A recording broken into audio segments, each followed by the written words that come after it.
Christmas Parol. Let's put Japanese paper on the parol. Let's make a pattern.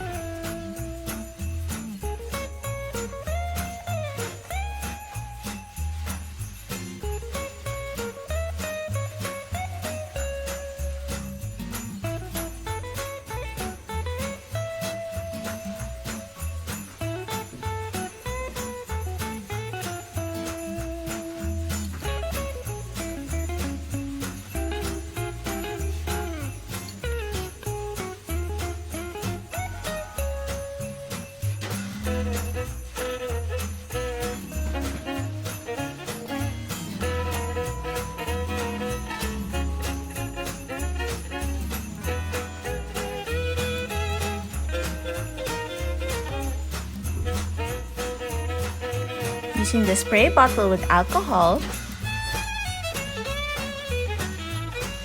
spray on all the pieces of the Japanese paper.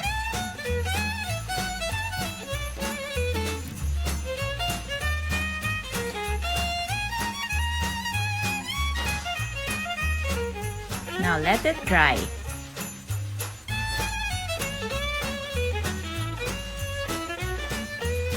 When it's dry, take out the Japanese paper.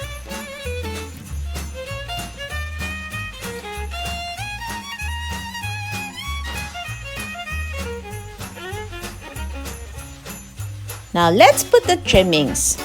Fold the construction paper and using a pair of scissors, cut along the lines. Cut alternately. You can ask an adult to help you.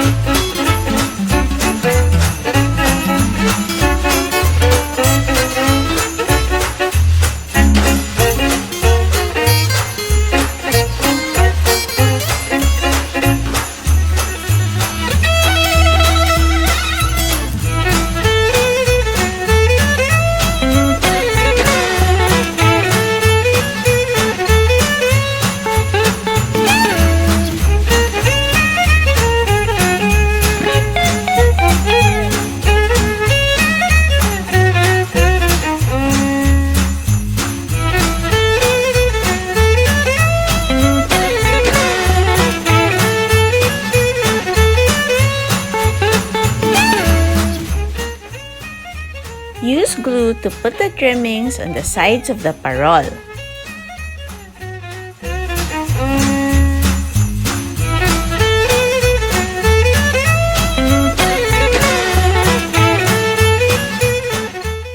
You can now hang it up on your wall or on your Christmas tree. Don't forget to like and subscribe. Happy crafting!